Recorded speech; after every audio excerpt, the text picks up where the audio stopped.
Well, just when I started wondering if we were going to get a November games update at all for Nintendo Switch Online, following Nintendo doing 3 separate updates for the expansion pack tier in the month of October, which of course was like the expansion pack renewal time for a lot of people, so they knew what they were doing. Anyway, we of course have a base tier update to talk about today for the month of November with a game none other than Donkey Kong Land from the Game Boy era, which is an exciting one to me because I am a hardcore Donkey Kong Country fan through and through. 1 through 3 were some of my favorite 2D action adventure platformers of all time. I also enjoyed DKC Returns and Tropical Freeze most recently, and we're still sorely missing DK64 from the mix as part of the expansion pack, but Nintendo is showing some love to DK lately. We sometimes see them do this in phases, kind of as a marketing ploy and a lead up for the next release, which will be Donkey Kong Country Returns HD coming out on the Switch in January. So in today's video, I want to boot up this game and play through some of it with you all together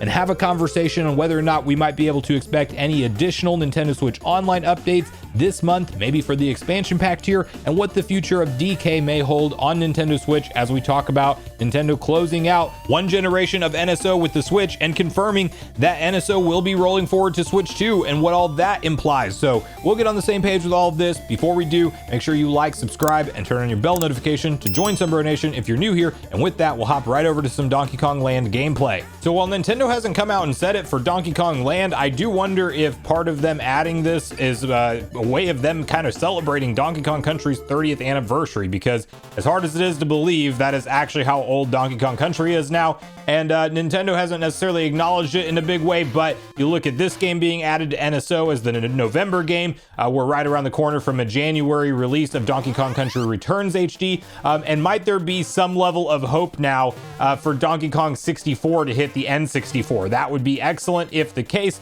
I'm not holding my breath for it because that's just one of those no-brainer games that should have been in there by now. Of course, you have visually from this game, it's Game Boy graphics, so you do have to keep that in mind. There is some confusion online. Sometimes people think like these are the exact game of Donkey Kong Country 1, 2, and 3. They are not. They are actually different games, although, you know, similar assets and similar things going on as far as level design and even some boss fights. But they are their own fresh experiences and fresh games.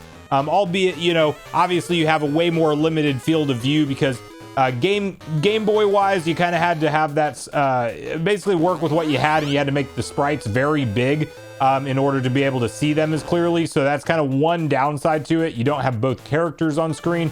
I mean, you definitely have a more limited soundtrack. Really, by the time we got into the Game Boy Advance era was when you really loved to see, you know, the Super Nintendo era games played, because they looked just as good, if not the same or better. And then the soundtrack really held up just the same, because I will tell you guys this, as somebody who has thoroughly enjoyed every Donkey Kong Country game, the soundtrack is one of the high points for the series, and it doesn't come through quite as nice and crisp as on the Game Boy, I will say that. And you know, of course, the color assets and things are just not going to be nearly as impressive as what you had in the Super Nintendo era. But nonetheless, I'm excited to play through this, and I guess just a little bit disappointed because you know, when we got like I believe the Mario Land games, they got added in kind of all at once, all in a bundle. We may not have all of them yet. I may actually have that wrong now that I'm thinking about it out loud. But you know, nonetheless, sometimes we see Nintendo add like games in groups. I think if they would have just added Donkey Kong Land 1, 2, and 3 all at once, that would have been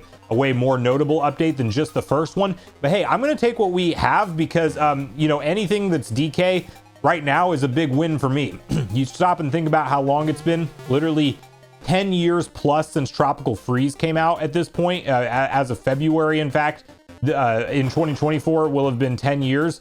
So we're past that point now. So since we've had a fresh Donkey Kong game, fresh Donkey Kong experience, 10 years plus, we're getting Country Returns HD. That's cool. That just feels like kind of like the holdover project until Nintendo has something bigger for DK on the next gen console. But in the meantime, playing any and all of the classic games, I am completely game for that. I think that if you add in the other Donkey Kong Land games and you add in DK64, that's about as much as we can ask for as Donkey Kong fans. So On the topic of whether or not we'll see any more games updates this month, it's very much a coin toss. Nintendo does tend to get a little bit more giving, let's say, in the holiday Christmas time season for NSO. At least it seemed that way, because I know one year, and it may have just been last year, we got like 1080 snowboarding and a few other N64 games all dropped at once in one update, and I'm hoping we get something like that for our December round of updates. Of course, I mentioned earlier in the expansion pack tier, they did do 3 different updates last month, so that was kind of as a, it seemed like a last minute like band-aid solution for, hey guys, if you we can't get that jump down, you know, hey, if you're thinking about canceling your subscription, don't do that. You know, we're gonna have updates coming. They gave us Banjo-Tooie. They gave us some F-Zero games from the Game Boy Advance, and they gave us those, you know, Turok and one other game I'm forgetting the name of off the top of my head. But, you know, you get the idea. Nintendo kind of throws these things out all at once, and sometimes they go very long without updates. So November, it's going to be a coin toss, in my opinion, on whether or not we get another update. The control's very finicky around these edges, so you really got to be careful with this.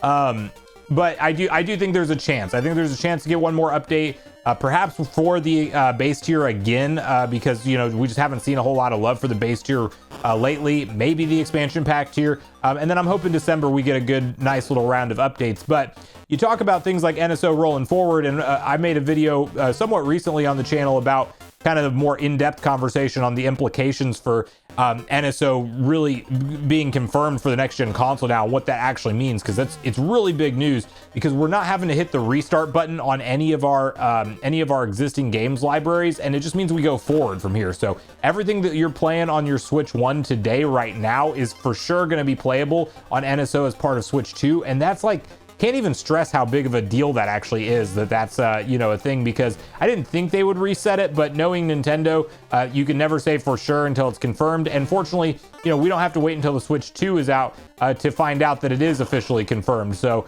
I'm very big fan of that for a Kawa announcement, and very big fan of, you know, kind of NSO just being an ongoing thing, because I think that's going to give us opportunities for new consoles more than anything to be added in, and trying to take it very slow and easy here, because we have no Diddy Kong, and platforming is a thing. So anyway, I do think that NSO is going to be like a future is bright type of service in my mind, just because while, you know, Nintendo's really frustrated me with lack of updates from time to time, whenever you start and stop and think about where we're going to be with this service with like in the next 2 to 3 years, when we get things like GameCube added in, plus the expansion pack is filled out more with N64 games that are missing, more Sega Genesis updates, and all of these other updates, I think we're going to be in a really nice place with the service for the long term. So the fact that it's rolling forward is awesome. The fact that we got another update in this is awesome. I guess you can just save the game at the end of this. This is another cool thing. I'm actually looking forward to playing through these, because while I love Donkey Kong Country, the land games were not ones that I actually went through and played. So,